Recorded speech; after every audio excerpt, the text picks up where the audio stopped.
বাবারে, কি কনকনে ঠান্ডা!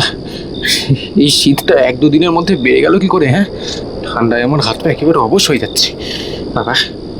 হ্যাঁ, তার উপর ওই বয়স্ক মহিলাকে তুমি তো তোমার শীতবস্ত্র দান করেছো, তা তোমার ঠান্ডা লাগবে না তো কি আমার লাগবে? তারপর একসময় তারানাথের বাড়ির সামনে এসে পৌঁছলাম।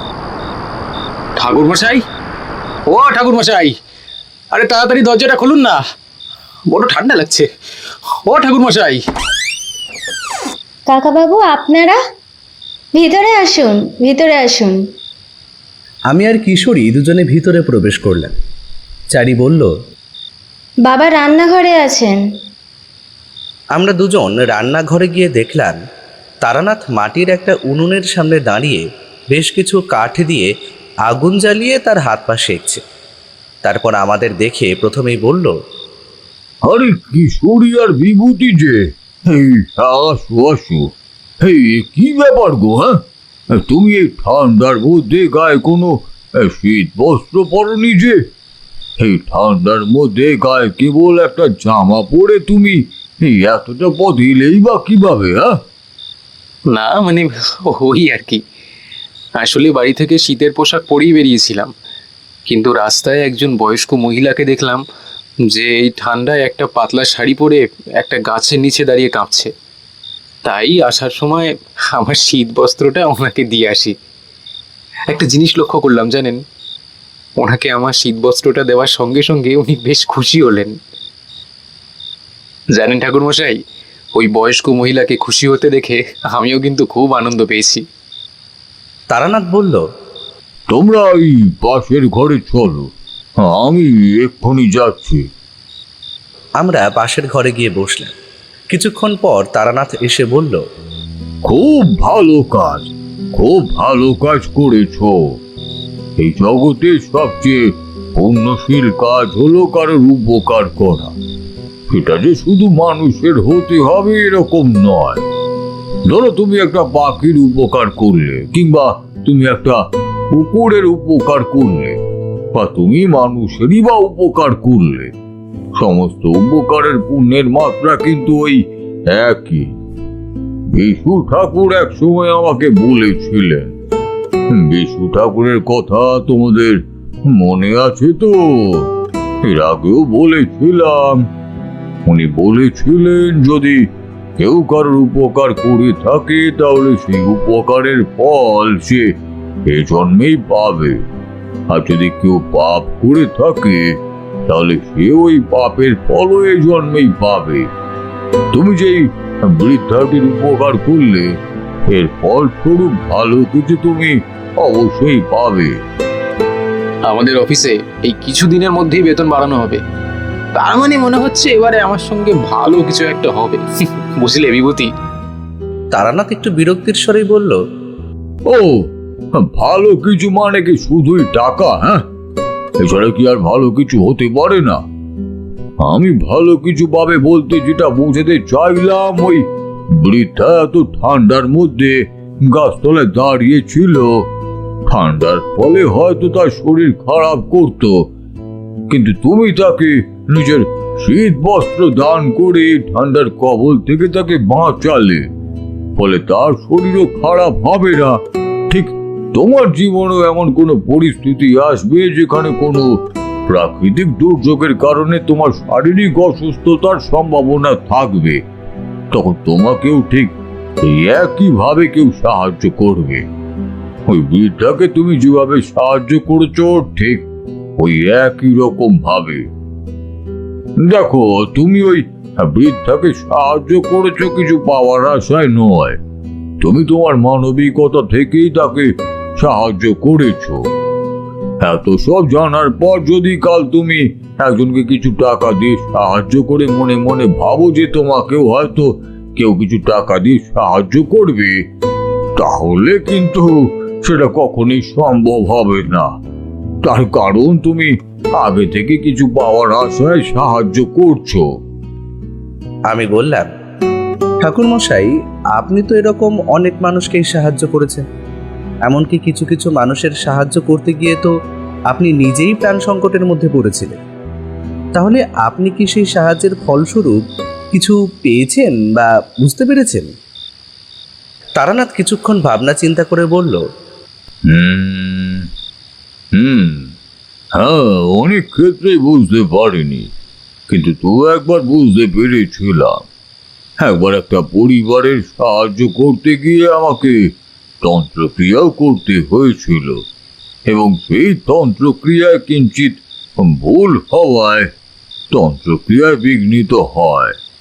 এর ফলে আমার প্রাণ তো যেতই, উপরন্তু ওই পরিবারেরও চরম বিপদ ঘটল। কিন্তু ঠিক সময় এক সদাত্মা এসে আমার প্রাণ রক্ষা করে। বেঁচে থাকাকালীন, মানে মনুষ্য রূপে যখন সে ছিল, তখন আমি তার সাহায্য করেছিলাম। সেই সময় অবশ্য আমি বুঝতে পারিনি যে কে সে আমার প্রাণ বাঁচালো। পরে সেটা অবশ্যই আমি বুঝতে পেরেছিলাম। তাহলে আজকে সেই কাহিনীটাই শোনা যাক, কি বলো কিশোরী? তারপর চারি গরম গরম চা নিয়ে আসলো। তারানাথ বলল, নাও নাও দেখিনি হে, এই ঠান্ডা একটু গরম চা খেলে অনেকটাই স্বস্তি পাবে, বুঝলে? ততক্ষণ আমি একটু তামাক সেজে নি। আসলে অনেক বড় কাহিনী তো, তাই বলতে গেলে আমাকে মাঝে মাঝে একটু করে তামাকও সেবন করতে হবে, বুঝলেই তো। না হলে বলার মেজাজটা ঠিকঠাক হয় না, এই আর কি। কিন্তু আজকে আর আপনার তামাক তৈরি করার দরকার নেই। হ্যাঁ, এই নিন। এই বলে আমি তারানাথের দিকে পাসিংশটা বাড়িয়ে দিলাম। তারানাথ সেটা নিয়ে একটা সিগারেট ধরিয়ে 2-4টে টান দিয়ে বলতে শুরু করলো, যে ঘটনাটা আজ তোমাদের বলতে যাচ্ছি, সেটা আমার বিবাহিত জীবনের আগের ঘটনা। সাংসারিক জীবনের আগে আমার যে কোনো জায়গায় বেশি দিন থাকতে মন টিকতো না, সে কথা তো তোমাদের আগেই বলেছি। কিন্তু সেবারে আমি অনেক দিনই প্রায় বাড়িতেই ছিলাম। তার কারণ তখন প্রায় সমস্ত বাংলা জুড়ে প্রবল বৃষ্টি হয়েছিল টানা অনেক দিন ধরে। তাই বৃষ্টির দিনে বাড়ি থেকে বেরিয়ে খুব বেশি দূরেও যাওয়া সম্ভব ছিল না। বৃষ্টি থামার ঠিক পরে সেই একই উপদ্রব শুরু হলো বাড়িতে। রোজ 3-4 জন করে বাড়িতে আসতে শুরু করলো।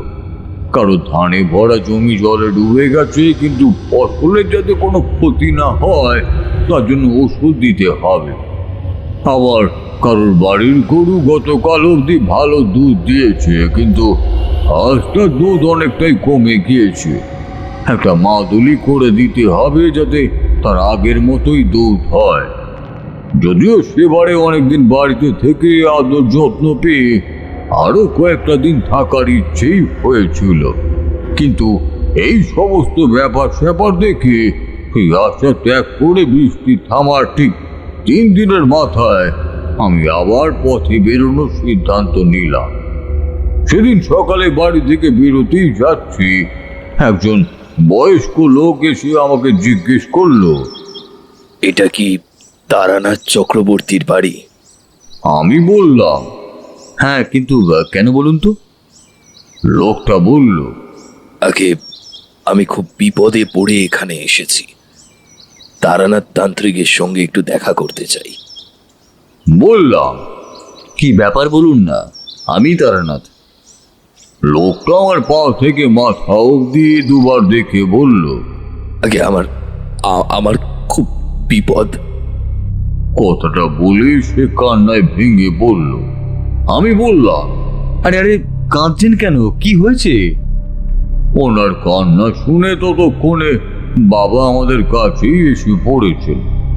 বাবা লোকটাকে নিয়ে গিয়ে আমাদের বাড়ির উঠানে থাকা খাটিয়ার উপরে বসালেন। আমিও তার পাশে গিয়ে বসে তাকে জিজ্ঞেস করলাম, কি বিপদ হয়েছে আপনার? তাছাড়া আপনার বাড়ি কোথায়? লোকটা বলল, আমাকে আপনি বলবেন না ঠাকুর, আপনি হলেন ব্রাহ্মণ সন্তান। আমাকে আপনি বললে আমার পাপ হবে।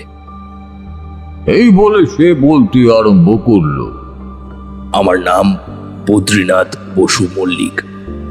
আমার বাড়ি এখান থেকে প্রায় 21-22 মাইল দূর চৌঘরা বলে একটি গ্রামে। পড়াশোনা আমি খুব বেশি দূর শিখিনি, কিন্তু ঠাকুরের কৃপায় আমার টাকা পয়সার কোনোদিনই অভাব হয়নি। আমাদের গ্রামে আমার 3-3টে মাছের ভেড়ি রয়েছে। সেখানে বড় বড় কাতলা, রুই, মৃগেল, বোয়াল সব ধরনের মাছ চাষ হয়। 2জন লোকও রেখেছি যারা আমার ভেড়ির দেখাশোনা করে। আমি আমার মামা বাড়ির থেকেই মানুষ হয়েছি। অনেক ছোটবেলাতেই আমার মা বাবা দুজনেই মারা যান। তারপর আমার একমাত্র মামা বলাই হালদার আমাকে তার বাড়ি নিয়ে আসে এবং মানুষ করে। মামা মামির কোনো ছেলে মেয়ে নেই, তাই তারা আমাকে নিজের ছেলের মতোই আদর যত্নে মানুষ করে। মামি অনেক আগেই মারা যান, তখন অবশ্য আমার বিয়ে হয়নি। মামি মারা যাওয়ার পর আমার বাড়িতে আমি আর মামা 2জন পুরুষ মিলে রেঁধে বেঁধে খেতে খুব অসুবিধা হতো। তাই তার বেশ কিছুদিনের মধ্যে ঘটা করে চটজলদি আমার বিয়ে দেয় মামা। এই মাছের ভেড়িগুলোও আমার মামার, সেগুলো কাগজে কলমে আমার নামে করে দেয়। এখন যে বাড়িটায় আমরা থাকি সেটাও আমার মামার তৈরি। বাড়িটা টালির চালের। বদ্রীনাথের কথার মাঝে আমি ওকে প্রশ্ন করলাম, তোমার বাড়িতে আর কে কে আছেন? বাড়িতে আমি, আমার স্ত্রী আর আমাদের একমাত্র ছেলে থাকি।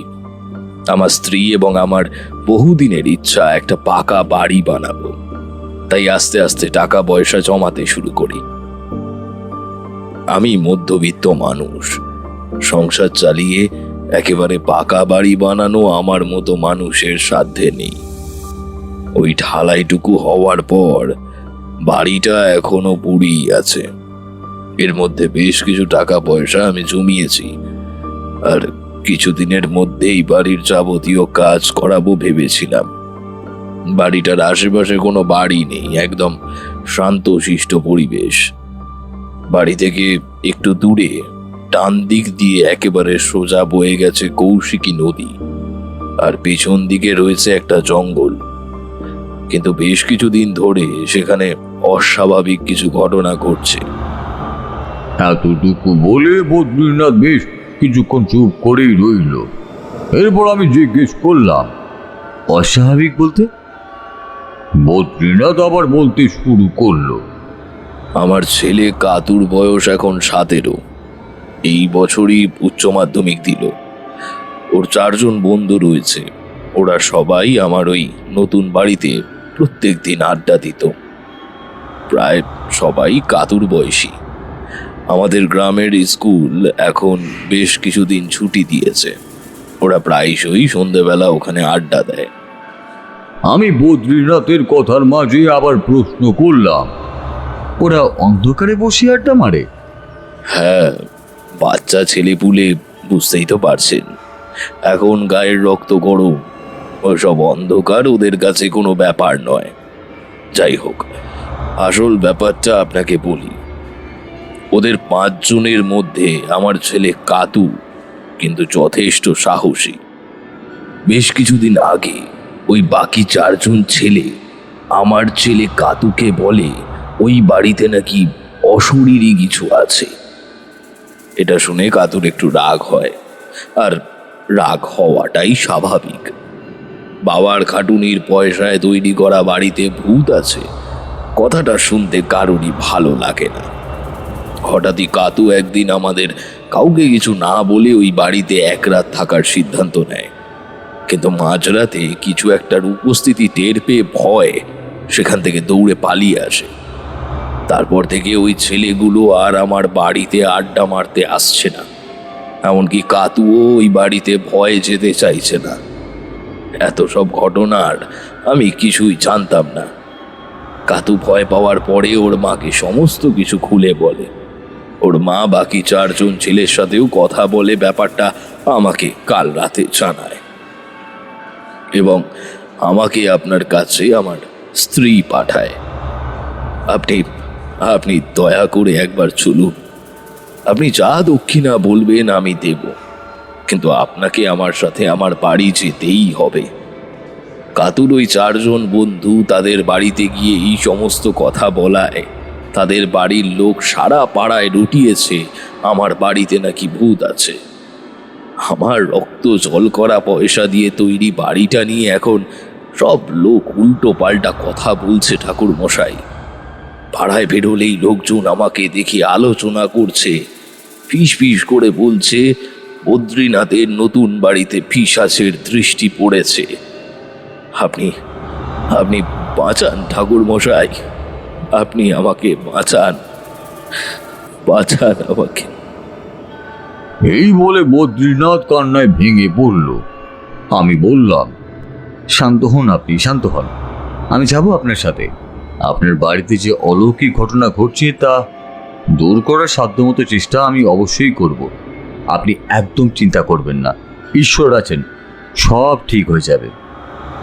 তারপর আমি আর বদ্রীনাথ দুজনে চৌঘড়া গ্রামে বদ্রীনাথের বাড়ির উদ্দেশ্যে রওনা দিলাম। তখন আষাঢ় মাসের মাঝামাঝি সময়।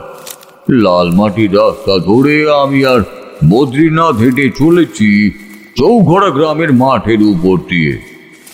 বছরের এই সময় মানেই আষাঢ় শ্রাবণ মাসে চাষিরা আউশ ধানের চাষ করত, কিন্তু একটানা বৃষ্টি হওয়ার কারণে চাষিদের অনেক ক্ষতি হয়েছিল সে বছর। মাঠের দুধারে জল থই থই করছে, আর সেই জল থেকে সামান্য মাথা চাকার দিয়ে রয়েছে ফলন্ত ধানের গাছগুলো। দেখে ভারী কষ্ট হলো। তারপর হাঁটতে হাঁটতে যখন বদ্রীনাথের বাড়িতে এসে পৌঁছালাম তখন দুপুর অনেক গড়িয়েছে। আমি বাড়িতে প্রবেশ করা মাত্রই বদ্রীনাথের স্ত্রী এগিয়ে এসে আমার পায়ে হাত দিয়ে প্রণাম করলেন। আমি একটু এই তস্তত বোধ করি বললাম, আরে আরে আরে কি করছেনটা কি? আমি আপনাদের চেয়ে বয়সে অনেকই ছোট। বয়সে বড় কেউ পায়ে হাত দিয়ে প্রণাম করলে ছোটদের কখনোই মঙ্গল হয় না মা। আপনি এরকম করবেন না। বদ্রীনাথের স্ত্রী বেশ কিছুক্ষণ চুপ করে থাকার পর বলল, আসুন আসুন ঠাকুর মশাই, আমি সেই কখন থেকে না খেয়ে বসে আছি। সে কি, কেন? বাড়িতে অতিথি আসছে শুনে আমি কি করে আগে খেয়ে নি বলুন তো। আর তাছাড়া বাড়ির পুরুষরা না খাওয়া অবধি মেয়েদের তো খেতেও নেই। আপনি আসুন, আমি খাবার বের করছি। তারপর উঠোনের এক ধারে বদ্রীনাথ আমাকে নিয়ে গিয়ে এক ঘটি জল দিল। ভালো করে হাত মুখ ধুয়ে বাড়ির ভিতরে এলাম। বদ্রীনাথের স্ত্রী আগে থেকেই তাদের মাটির দূরে 2টো আসন পেতে রেখেছিল। সেই আসনের একটিতে আমি এবং আরেকটিতে বদ্রীনাথ গিয়ে বসলাম ভোজন করতে। বদ্রীনাথের স্ত্রী আমার জন্য আলাদা করে প্রথমে খাবার এনে দিল।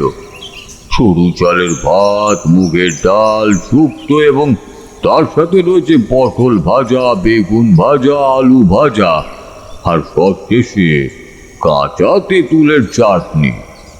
এত সব খাবার আমাকে সাজিয়ে দিয়ে বদ্রীনাথের স্ত্রী বদ্রীনাথের জন্য খাবার আনতে ভিতরে গেল।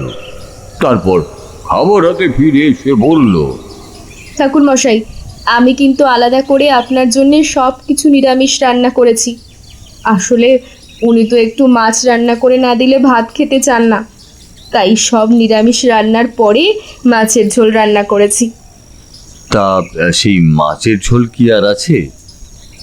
আমার এ কথা শুনে বদ্রীনাথ একটু অবাক হয়ে আমাকে বলল, হ্যাঁ আছে, কিন্তু কিন্তু আপনি আমিষ খান? আমি একটু মুচকি হেসে বললাম, আমার আমিষ নিরামিষ সেরকম কোনো ব্যাপার নেই, আমি মাছ মাংস সবই খাই।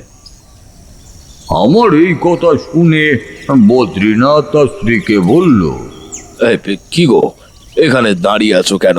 তাড়াতাড়ি যাও, ঠাকুর মশাইয়ের জন্য মাছ নিয়ে আসো। খাওয়া দাওয়া শেষ করে মৌরি চেবাতে চিবাতে আমি আর বদ্রীনাথ একটু বাড়ির বাইরে গিয়ে দাঁড়ালাম। তারপর আমি বদ্রীনাথকে জিজ্ঞেস করলাম, এই গোয়াল বাড়িটা কি তোমার? হ্যাঁ, মোট 4টি গরু আছে আমার। গরুগুলোর দেখাশোনা আমিই করি। আচ্ছা বদ্রীনাথ, তোমার ছেলেকে তো দেখতে পেলাম না। বাড়িতেই আছে, ওই যে পাশের ঘরটা দেখলেন, ওখানে ঘুমাচ্ছে। আসলেই বেশ কিছুদিন ধরে ও রাতে খুব একটা ভালো ঘুমাতে পারছে না।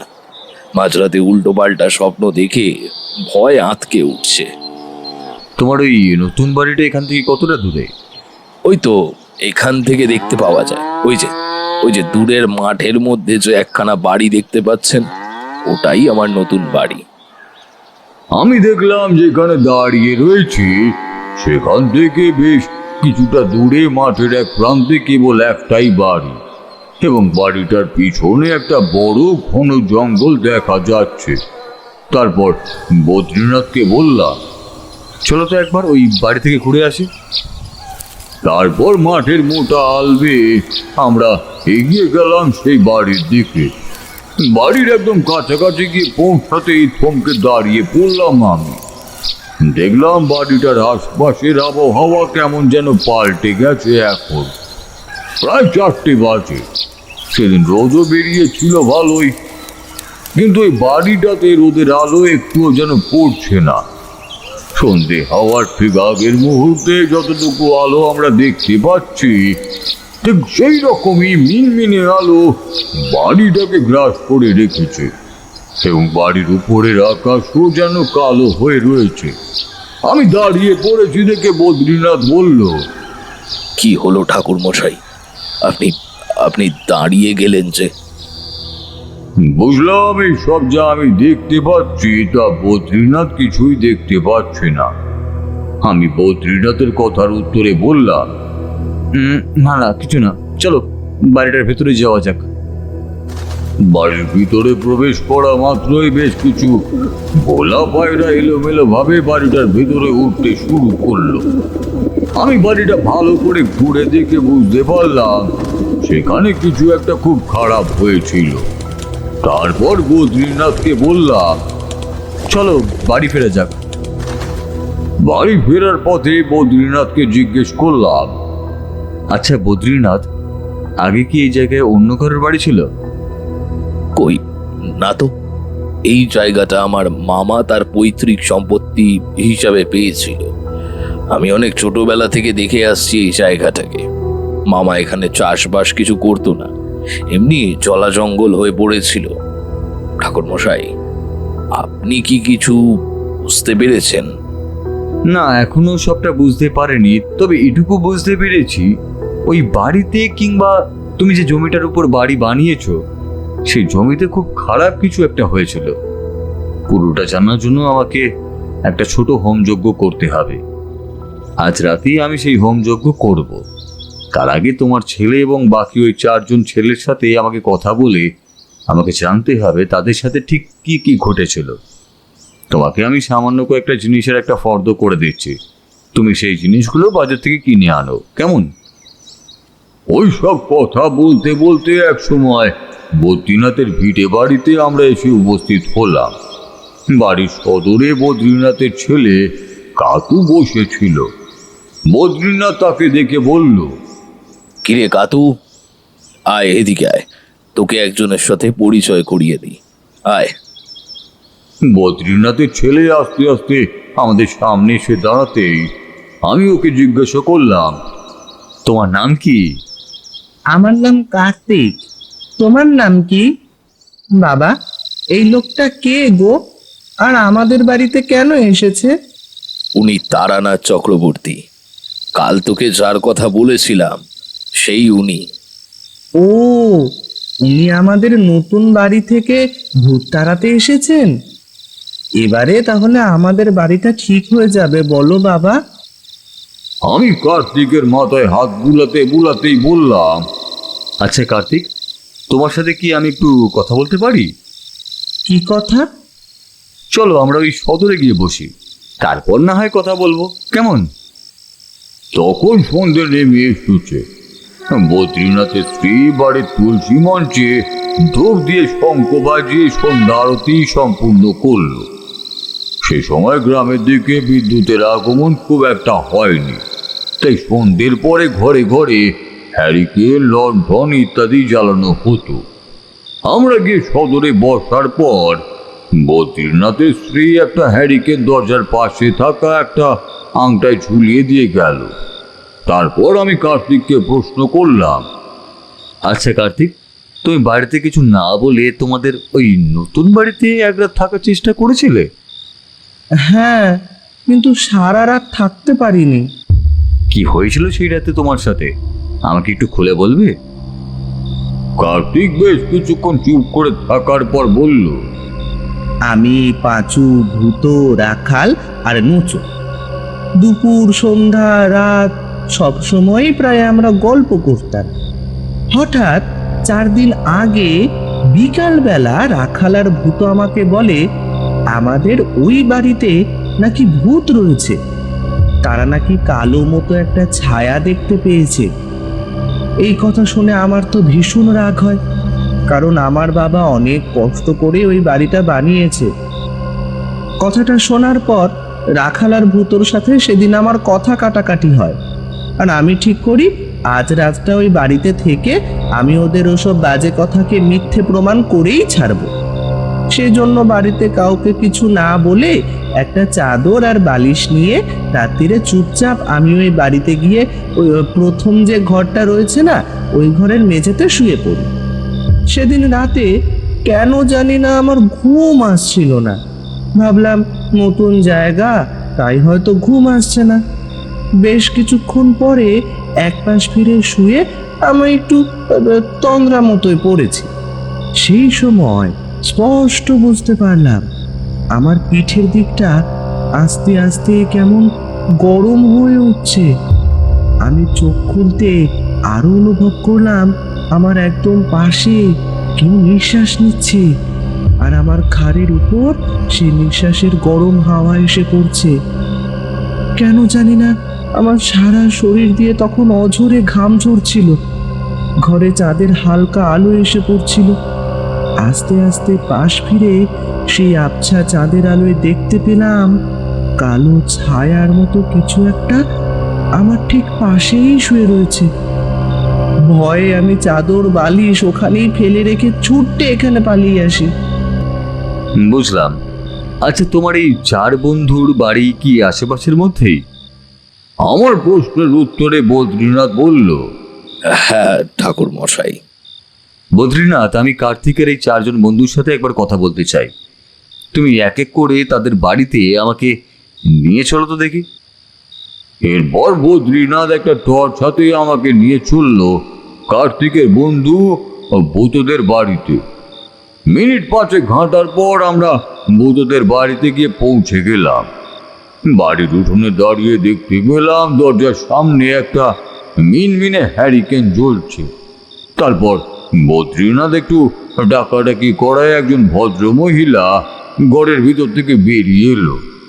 বদ্রীনাথ সেই ভদ্র মহিলাকে বলল, ভূতর মা, ভূত বাড়িতে আছে, ওকে একবার ডাকো দেখি। এরপর ভদ্র মহিলা আমাকে একবার আপাত মস্তক দেখে বদ্রীনাথকে জিজ্ঞেস করলো, ইনি কে দাদা? ইনি হলেন তারানাথ জ্যোতিষী। ভূতুর সাথে একটু কথা বলতে চান, ওকে একটু বাইরে ডেকে আনো না। ভদ্র মহিলা তার ছেলেকে নিয়ে বাইরে এলো। ছেলেটিকে দেখে আমি নরম সুরেই বললাম, তুমি কার্তিকের বন্ধু? আমি কিন্তু জানি তোমরা 5 জন মিলে কার্তিকদের নতুন বাড়িতে আড্ডা মারতে। আমাকে থেকে ভয় পাওয়ার কোনো দরকার নেই, বরং আমাকে তুমি তোমার বন্ধুর মতোই মনে করতে পারো। আচ্ছা, কার্তিকদের নতুন বাড়িতে তোমার সাথে ঠিক কি ঘটেছিল আমাকে একটু বলো তো ভূত। ওদের বাড়িতে আমি অনেক আগে থেকেই আড্ডা দিতাম। প্রথম এ সমস্ত কিছুই বুঝতে পারি, তবে আস্তে আস্তে সর্বপ্রথম আমি বুঝতে পারি। কার্তিকদের বাড়ির সিঁড়ির প্রথম ধাপে উঠেই একটা জানলা রয়েছে। জানলায় কাঠের ফ্রেম এখনও লাগানো হয়নি, তাই একা একটা মানুষ ভালোভাবে ওখানে বসে থাকতে পারে। সেদিন আমার বাবার বাজার করে অন্য একটা কাজে যাবে বলে বাজারের ব্যাগটা আমার হাতে দিয়ে বাড়িতে পাঠিয়ে দেওয়ার কথা অনেক আগেই বলে রেখেছিল। তাই আমি জানলায় গিয়ে বসেছিলাম। ওদের ওই জানলা থেকে পানির কলা বাগানটা ভালোভাবে দেখা যায়। ছাদে আমরা ঠিক যেদিকে বসে আড্ডা মারি সেদিক থেকে ততটা ভালোভাবে দেখতে পাওয়া যায় না। আমার বাবা ওই পানির কলা বাগানের কাছে এসে টর্চের আলো দেখালে আমি বাবার হাত থেকে বাজারের ব্যাগটা নিয়ে চলে আসব। এই ভেবে সেদিন জানলায় বসেছিলাম, কিন্তু বেশ কিছুক্ষণ বসে থাকার পর আমি স্পষ্ট বুঝতে পারলাম নিচ দিয়ে কেউ যেন একজন ছুটে গেল। কারোর পায়ের ঘুঙুরের শব্দ আমি স্পষ্ট শুনেছিলাম, কিন্তু উপরে এসে আমি যখন কথাটা সবাইকে বলি তখন সবাই হাসাহাসি শুরু করে আমার কথা শুনে। একদিন আমি আর রাখাল কাতুদের ছাদে বসেছিলাম। হঠাৎ কদম ফুলের গন্ধ পেলাম আমি আর রাখাল। গন্ধটা যেন আস্তে আস্তে বাড়ছিল। কিছুক্ষণ পর কাতু আসতে আমি ওকে বললাম, দেখ কদম ফুলের গন্ধ আসছে না কেমন? ও বলল, হ্যাঁ ওই পাশের জঙ্গলের কদম গাছ রয়েছে, সেখান থেকেই গন্ধটা আসছে। কিন্তু কি জানেন, ছোটবেলায় ওই জঙ্গলে আমি মায়ের সাথে বহুবার কাঠ কুড়াতে গেছি, কিন্তু কখনো একটা কদম গাছ দেখিনি। কিন্তু সেদিন কাতুকে আমি সে সমস্ত কথা কিছু আর বলিনি, কারণ ওর অল্পতেই মাথা গরম হয়ে যায়। তাছাড়া কেউ নিজের বাড়ির সম্বন্ধে খারাপ কথা শুনলে এমনিই রেগে যাবে, সেটা কাতু কেন, আমি হলেও তাই করতাম। ভূতর সব কথা শোনার পর সেখান থেকে বেরিয়ে বদ্রীনাথ আমাকে নিয়ে গেল কার্তিকের বন্ধু রাখালদের বাড়িতে। রাখালদের বাড়িতে গিয়ে কার্তিকের বন্ধু রাখাল, পাঁচু এবং নেচু ও তিনজনকে সেখানে পাওয়া গেল। দেখলাম রাখালের বাবা এই তিনজনকে নিয়ে গল্প গুজব করছেন সদরে বসে। বদ্রীনাথ রাখালের বাবার সঙ্গে আমার পরিচয় করানোর পর সে আতিথেয়তার সঙ্গে আমাকে তাদের সদরে বসতে অনুরোধ করল। এরপর আমি ওদের তিনজনকে জিজ্ঞেস করলাম, আচ্ছা, কার্তিকদের নতুন বাড়িতে তোমাদের সাথে যেসব অস্বাভাবিক ঘটনাগুলো ঘটেছিল সেগুলো এক এক করে আমাকে বলো তো দেখি। সবার প্রথমে রাখাল বলতে আরম্ভ করলো, ওই বাড়িটা খারাপ, ওখানে কিছু একটা আছে, আমরা সবাই সেটা বুঝতে পেরেছি। সব থেকে প্রথম ভূত বুঝতে পেরেছিল। ভূত একদিন সিঁড়ির জানলাটায় বসেছিল, হঠাৎ সে পায়ে ঘুমুর পড়ে কারোর হেঁটে যাওয়ার শব্দ শুনতে পায়। আমি এই ঘটনা ভূতের কাছ থেকে শুনেছি রাখাল, তোমার সাথে ঠিক কি হয়েছিল সেটা জানতে চাই। একদিন সকালে আমি আর কাতু ওই বাড়িতে বাঘবন্দি খেলছিলাম। খেলতে খেলতে বেশ বেলা হয়ে গেছিল, কিন্তু বাকিরা আর কেউ এলো না। তাই বেলা 1টার সময় আমরা খেলা বন্ধ করে বাড়ি আসবো বলে উঠে পড়লাম। তারপর আমি আর কাতু দুজনে ওদের বাড়ির পেছনে জঙ্গলটার সামনে গিয়ে একটা গাব গাছ থেকে 2টো গাব পেড়ে খেতে খেতে যে যার বাড়ি চলে গেলাম। তারপর স্নান করে খেয়ে দিয়ে একটু শুয়েছি, হঠাৎ আমার চোখগুলো আস্তে আস্তে ঝাপসা হতে শুরু করলো। তারপর গা হাত পা ভীষণ ব্যথা করতে শুরু করলো। বেশ কিছুক্ষণের মধ্যে আমার কাঁপুনিও শুরু হলো। বিছানায় শুয়ে ছটফট করছি দেখে আমার মা দৌড়ে এসে আমার কপালে হাত দিয়ে দেখলো আমার গায়ে ভীষণ জ্বর। এরপর রাখালের বাবা বলল, হ্যাঁ ঠাকুর মশাই, সেদিন রাখালের শরীর খারাপ দেখে আমি ডাক্তারবাবুকে ডেকে নিয়ে এসেছিল। ডাক্তারবাবু 2টো ওষুধ দিলেন, কিন্তু সেই ওষুধ খেয়ে ওর কোনো কাজ হলো না। ও সারাদিন কিছু খেতে চাইছিল না। পরদিন আমি আবার ডাক্তারবাবুর চেম্বারে যাই। ডাক্তারবাবু বলল ওকে ঝিনুকের ঝোল খাওয়াতে। সেই মতো বাজারে গিয়ে ঝিনুক কিনে নিয়ে আসি, কিন্তু সেই ঝোলও ও খেলো না। এরপর আমার আর ওর মায়ের ভারী চিন্তা হতে লাগলো। 2 দিন হয়ে গেল ওর অবস্থা একটু ভালো হয়নি দেখে ওর মা আমাদের গায়ের তিলক ওঝা বলে একজন ওঝার কাছে যায়। তিলক ওঝা একটা মাদুলি করে দেয়। সেই মাদুলি ওর মা এনে ওকে পরানো মাত্রই 1 ঘন্টা পর ও পুরোপুরি সুস্থ হয়ে যায় এবং আগে যেরকম খাওয়া দাওয়া করতো সেই রকমই খাওয়া দাওয়া করতে শুরু করে। এরপর থেকে আমি আর ওদের বাড়িতে যেতে দিইনি। আচ্ছা রাখাল, সেদিন কার্তিকও তো ওই গাছেরই গাব খেয়েছিল, তাহলে ওর কিছু হয়নি? না, ওর কোনো কিছু হয়নি, কিন্তু কেন তা আমি জানি না। এরপর বাকি 3 জনের একজন বলল, একদিন সন্ধেবেলায় আমি আর নোচো সবার আগে বাড়ির ছাদে গিয়ে দেখলাম যে তখনও কেউ আসেনি। আমরা অন্য দিনের মতো ছাদে গিয়ে বসলাম। কিছুক্ষণ পর সিঁড়িতে কারোর পায়ের শব্দ শুনতে পেলাম। কেউ ওপরে আসছে। অনেকক্ষণ হয়ে গেল কেউ ওপরে আসছে না দেখে আমরা ভাবলাম আমাদের সাথে কেউ হয়তো ইয়ার্কি মারছে। আমি ডাক দিলাম, কে রে কাতু? কিন্তু কোনো সাড়া পেলাম না। সেদিন আমার কাছে একটা টর্চ লাইট ছিল। এতক্ষণ হয়ে গেল কেউ আসছে না দেখে আমি উঠে গেলাম সেখানে। টর্চের আলো ফেলতে দেখলাম কেউ নেই। তারপর নিচে নেমে নিচের ঘরগুলো ভালো করে দেখলাম, কোথাও কেউ নেই। কিন্তু সেদিন সিঁড়িতে কারোর হাঁটা চলার আওয়াজ আমি স্পষ্ট শুনেছিলাম। এরপর রাখালের বাবা বলল, গায়ের মানুষের ব্যাপার স্যাপার তো আপনি জানেনই। পুরো গায়ের লোক এখন বলা কওয়া করে ওই বাড়িতে নাকি ভূত আছে। তাই ওই বাড়ির আশেপাশে যারা কাঠকুটো পোড়াতে যেত তারাও যাওয়া বন্ধ করে দিয়েছে।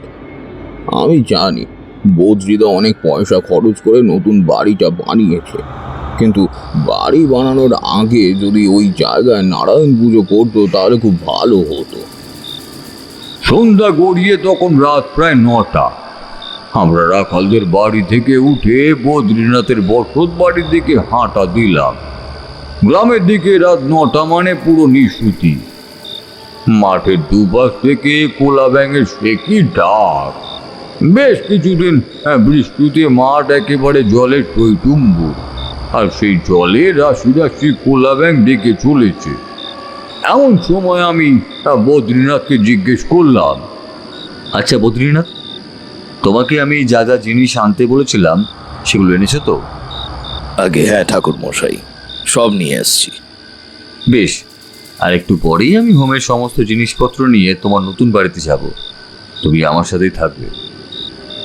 এরপর ঠিক রাত 12টায় আমি আর বদ্রীনাথ সেই বাড়িতে গেলাম। প্রথমেই মন্ত্র জপ করে আমি আমার আর বদ্রীনাথের দেহ বন্ধন করে নিলাম। ফলে চাঁদের আলোয় পাশের জঙ্গলের গাছগুলো মাথা দোলাচ্ছে হালকা বাতাসে। পাশের কৌতুকি নদীর জলের স্রোতের শব্দও শোনা যাচ্ছে। এরপর আমি হোমের সমস্ত উপকরণ সাজিয়ে শুরু করলাম হোম।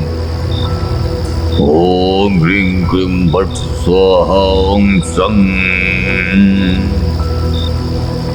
এরপর আমার হোম যখন শেষ হলো তখন মধ্যরাত্রে।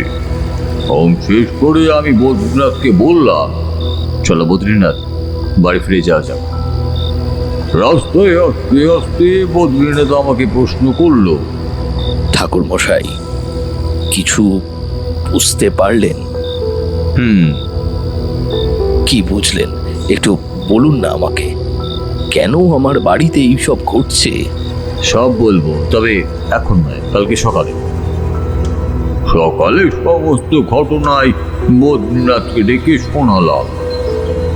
আচ্ছা বদ্রীনাথ, তোমার মামার বংশে হর্ষবর্ধন হালদার নামে কেউ কি ছিল? আমার এই প্রশ্ন শুনে বদ্রীনাথ একটু চিন্তায় পড়ে গেল। হর্ষবর্ধন হালদার? হ্যাঁ, আমার মামার দাদুর নাম ছিল হর্ষবর্ধন হালদার। তাহলে এবার তোমাকে সমস্ত ব্যাপারটাই বলি, শোনো। এই হর্ষবর্ধন হালদারের সাথে তার বিবাহ জীবনের আগে গ্রামের একটি মেয়ের সাথে সম্পর্ক ছিল। হর্ষবর্ধন হালদার সেই মেয়েটির সাথে প্রতারণা করেছিল। সেই মেয়েটির নাম ছিল চন্দ্রবালা। একসময় হর্ষবর্ধন এবং চন্দ্রবালার অতি ঘনিষ্ঠ মেলামেশার ফলে চন্দ্রবালা সন্তান সম্ভাবনা হয়ে পড়ে এবং এই কথা সেই হর্ষবর্ধনকে জানালে হর্ষবর্ধন চন্দ্রবালাকে গর্ভবতী অবস্থায় খুন করে ওই জমিতেই পুঁতে দেয় এবং পরেও হর্ষবর্ধন তার বাবার পছন্দের পাত্রীকেই বিয়ে করে। ওই চন্দ্রবালা এবং তার সন্তানের আত্মাই তোমার বাড়িতে বিরাজ করছে বদ্রীনাথ, বুঝলে? এই কথা শোনার পর বদ্রীনাথ কাঁদতে শুরু করলো। ঠাকুর মশাই, আপনি আপনি যে হোক করে আমার বাড়িটা ঠিক করে দিন। ঠাকুর মশাই, বাড়িটা ঠিক করে দিন। সে যে খুব কঠিন কাজ বদ্রীনাথ। আচ্ছা, তুমি ওই জমিতে বাড়ি তৈরি করার আগে ওখানে কি কোনো নিম গাছ ছিল? হ্যাঁ ঠাকুর মশাই, ওটা কেটে দিয়েই তো বাড়ি তৈরির কাজ শুরু করি আমি। এটাই সবচেয়ে বড় ভুল কাজ হয়েছে বদ্রীনাথ। হর্ষবর্ধন হালদার চন্দ্রবালাকে খুন করে ওই জায়গায় পুঁতে দেওয়ার পর এক সাধুকে নিয়ে এসে মন্ত্রজপ করিয়ে চন্দ্রবালার আত্মাকে ঘুম পাড়িয়ে রেখেছিল। নিম গাছটা কাটার পরে চন্দ্রবালার আত্মা আবারও জেগে উঠেছে চন্দ্রবলার আত্মা ওই বাড়িতে তার সন্তানকে নিয়েই থাকতে চায়, সে কারো ক্ষতিও করতে চায় না। কিন্তু তাকে যদি কেউ ওই বাড়ি থেকে তাড়ানোর চেষ্টা করে, তাহলে সে কিন্তু তার ক্ষতি করার চেষ্টা করবে। সেই সাধু যদি চন্দ্রবলার মৃতদেহে অগ্নিদান করত, তাহলে আজ আর এই দিন আসতো না। কিন্তু এতদিনে মৃত কঙ্কালের হাড়গোড় সমস্ত কিছুই মাটির সঙ্গে মিশে গেছে, তাই সেই চেষ্টা এখন বৃথাই হবে। তাহলে তাহলে এখন উপায় ঠাকুর মশাই? আমাকে এক বড় হোমের আসনে বসতে হবে আজ। তার জন্য আমার বিশেষ কিছু জিনিসেরও প্রয়োজন, যেমন বুড়ো হয়ে যাওয়া চন্দ্রপোড়ার সাপের খোলস, কেউ ডুবে মারা গেছে এমন পুকুরের মাঝখানের মাটি, গোটা অথচ ভেতরে পচা একটা নারকেল, আর একটি মৃত রাতচরা পাখি। এগুলো আজ রাতের মধ্যেই তোমাকে জোগাড় করে দিতে হবে। আর বাকি আর যা যা লাগবে সেগুলো আমি সব জোগাড় করেই নেব। আচ্ছা বদ্রীনাথ, এখানে আসার পথে একটা শ্মশান আমার চোখে পড়েছিল, ওটাই কি তোমাদের গ্রামের শ্মশান? হ্যাঁ ঠাকুর মশাই। আর কেউ মারা গেলে তোমাদের কোন পুকুরে তোমাদের ওই ঘাট শ্রাদ্ধ হয় আমাকে একটু বলো তো দেখি। কাল রাতে রাখালদের বাড়ি গিয়েছিলাম যে রাস্তা দিয়ে, ওই রাস্তায় বড় পুকুর নামে একটি পুকুর রয়েছে। ওখানেই আমাদের গ্রামের সব ঘাট শ্রাদ্ধের কাজ হয়। কিন্তু হঠাৎ আপনি এই প্রশ্ন করলেন যে? কারণ এই দুই জায়গা থেকেও যে দুটো বিশেষ জিনিস আনতেই হবে। কি জিনিস বলুন, আমি এনে দেবো। শ্মশানে পড়ে থাকা কলসি আর কারোর সাথে ব্যবহৃত মাটির সরা, এই দুটো জিনিস আনতে আমি নিজেই যাব। তার কারণ তোমাকে যা যা আনতে বলেছি সেগুলো আনতে তোমার বেশ সময়ই লাগবে। বদ্রীনাথ, আমার বলা জিনিসগুলো আনতে যাওয়ার পর থেকে আমার মনে কেমন যেন কু ডাকতে লাগলো, যেন মনে হচ্ছিল আজ অশুভ কিছু একটা ঘটবে। এরপর প্রথমে আমি চৌকড়া গ্রামের শ্মশানে গিয়ে শ্মশানের ছয়ের কাছে একটা মাটির কলসি নিয়ে রওনা দিলাম বড় পুকুরের দিকে। সেখানে গিয়ে দেখি পুকুরের পাড়ে অজস্র মাটির সরা পড়ে রয়েছে, আর একটা তুলে নিয়ে পুনরায় বদ্রীনাথের বাড়িতে ফিরে আসি। এরপর তারানাথ বেশ কিছুক্ষণ চুপ করে রইল। তারপর আর একটা সিগারেট ধরিয়ে ঘরের মেঝের দিকে তাকিয়ে কি যেন ভাবতে শুরু করলো। তারপর কি হলো? রাত হতেই আমি আর বদ্রীনাথ হোমের সমস্ত প্রয়োজনীয় দ্রব্য নিয়ে চলে গেলাম বদ্রীনাথের নতুন বাড়িতে। একটা একটা করে হোমের সমস্ত জিনিসপত্র সাজিয়ে নেওয়ার পর বদ্রীনাথ এবং আমার দেহবন্ধন করে নিলাম। এরপর বদ্রীনাথকে আমার ডান পাশে বসিয়ে শুরু করলাম সেই হোম। শকিনী, ডাকিনী, যোগিনী, মারি, মহামারী, যক্ষ, রাক্ষস, ভৈরব, বেতাল, গ্রহ, হন হন, বং জয়, মারয় মারয়, শিক্ষয় শিক্ষয়, রুদ্রবতার, হং ঘট স্বাহা।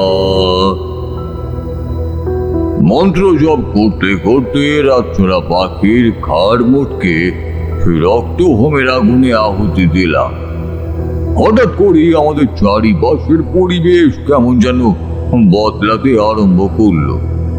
আচমকা বাড়িটার চারপাশে অগণিত কাক বিকট চিৎকার করতে করতে উঠতে শুরু করলো। ঝড়ের মতো হাওয়াও বইতে লাগলো। কিন্তু এত হাওয়াতেও আমার হোমের আগুনের গতির কোনো পরিবর্তন হলো না। হোমের আগুন আগের মতোই রয়েছে। এরপর খোসা ছাড়ানো সেই নারকেলের মালাটা ফাটাতে আমার চক্ষু চড়ক গাছ হয়ে গেল।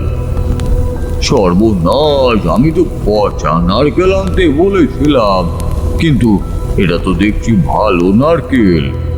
এরপর যেন কোনো এক অদৃশ্য পৈশাচিক শক্তি আমাকে ধাক্কা দিয়ে হোমের আসনের কাছ থেকে প্রায় 10 হাত দূরে একটা বট গাছের কাছে ঠেলে দিল। তারপর এক দমকা হাওয়ায় হোমের আগুন গেল নিভে। বদ্রীনাথ ভয়ে দৌড়ে আমার পিছনে এসে দাঁড়ালো। সেই সময় আমি বুঝতে পারলাম হোমে বাধা সৃষ্টি হয়েছে, যা ঘোর অমঙ্গল। আমি মনে মনে ভাবলাম আজ হয়তো আর আমাদের দুজনের কেউই এখান থেকে বেঁচে ফিরতে পারবো না।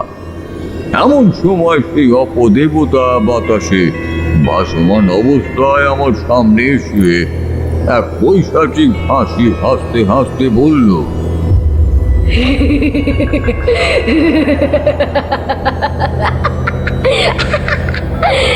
তুই তুই আমাকে এখান থেকে তাড়ানোর চেষ্টা করছিস, পারবি না, আর পারবি না। এরপর সেই পিশাচিনী আস্তে আস্তে আমার কাছে এগিয়ে আসতে থাকলো। এক সময় যখন সে আমার একদম কাছাকাছি এসে পড়েছে, ঠিক সেই সময় আমার ঠিক পিছন থেকে কেউ বলে উঠল, ঠাকুর মশাই, ও ঠাকুর মশাই। সঙ্গে সঙ্গে আমি পিছনে ঘুরে তাকাতেই দেখলাম এক কালো ছায়া মূর্তি আমার ঠিক পিছনে দাঁড়িয়ে রয়েছে। তারপর মাটিতে পড়ে থাকা রাশি রাশি শুকনো গাছের পাতা এদিক ওদিক উঠতে লাগলো, যেন মনে হচ্ছিল এই মাঠে তখন প্রবল ঘূর্ণিঝড় নেমে এসেছে। এরপর আমরা আর কিছুই দেখতে পেলাম না। বেশ কিছুক্ষণ পর সেই ঝড় থামতেই মনের মধ্যে এক শুভ অনুভূতির জাগরণ হলো। বুঝতে পারলাম সেই অপদেবতার বিনাশ হয়েছে, কিন্তু কে করলো তার বিনাশ? আর ওই কণ্ঠস্বরী বা কার? ওই কণ্ঠস্বর যে আমার ভীষণই চেনা। তারপর আবার সেই কণ্ঠস্বর আমি শুনতে পেলাম, ঠাকুর মশাই। কে কে কে কে? দেখলাম সেই কালো ছায়া মূর্তি আবার আমার সামনে প্রকট হয়েছে। আমি আর কিছু জিজ্ঞাসা করার আগে সেই ছায়া মূর্তি আস্তে আস্তে মিলিয়ে গেল। এরপর আকাশে বাতাসে এক ম্লান অনুভূতির সৃষ্টি হলো। এরপর আমি বদ্রীনাথকে বললাম, তোমার নতুন বাড়ি এখন নিরাপদ। চন্দ্রবালার আত্মার বিনাশ ঘটেছে। চলো বদ্রীনাথ, এবার বাড়ি ফেরা যাক। মাঠের পথ ধরে হেঁটে আসার সময় আমার মনের মধ্যে কেবল ওই একটাই বিষয় বারবার ঘোর প্যাঁচ খাচ্ছিল, ওই কালো ছায়া মূর্তি কার? কে সে আমার প্রাণ রক্ষাই বা করলো? কেন জানি না মনে হচ্ছিল ওই ছায়া মূর্তিকে আমি চিনি। ওই কণ্ঠস্বর আমার খুবই চেনা। তৎক্ষণাৎ আমার মনে পড়ে গেল এই কণ্ঠস্বর আমি আগে কোথাও শুনেছিলাম। সেই জয়তলা গ্রাম জমিদার বাড়িতে এই কণ্ঠস্বর আমি শুনেছিলাম। হ্যাঁ, তোমরা ঠিকই আন্দাজ করেছ। জমিদার দেবদর্শন মুখুজ্জের আত্মা আমার প্রাণ রক্ষা করেছিল সেদিন। পরের দিন বদ্রীনাথ এবং তার স্ত্রী আমার কাছে কৃতজ্ঞতা জানাতে আসলে আমি তাদের আসল ব্যাপারটা জানাই। বদ্রীনাথ, কাল কিন্তু আমি আমার হোম সম্পন্ন করতে পারিনি। তুমি যে নারকেলটা এনেছিলে সেটা হোমে উৎসর্গ করার জন্য ফাটাতেই দেখলাম ওটা একটা ভালো নারকেল। কিন্তু আমি তোমাকে পচা নারকেল আনতে বলেছিলাম। সব নারকেল ওজনে হালকা আর ভিতরে জল না নড়লেই সেটা পচা হয় না। এর ফলে আমার হোমে বাধার সৃষ্টি হয় এবং চন্দ্রবলার আত্মা ক্ষিপ্ত হয়ে আমার এবং তোমার ক্ষতি করার চেষ্টা করেছিল। কিন্তু ঠিক সেই সময়ই আমার খুব কাছের একজন সদাত্মা এসে চন্দ্রবলার আত্মার বিনাশ করে। আমি কিছুই করতে পারিনি বদ্রীনাথ, তোমার সাহায্য সেই সদাত্মাই করেছে। আমাদের প্রাণ রক্ষাও তিনিই করেছেন। এসো আমরা সকলে মিলে তাকে একটা প্রণাম জানাই। তা কি হে কিশোরী, এবার বুঝলে?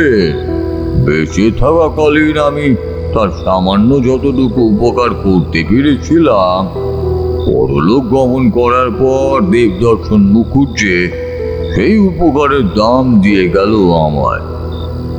আমি দেবদর্শনের যা উপকার করেছিলাম তার চেয়ে অনেক বেশি সে আমাকে ফিরিয়ে দিয়ে গেল।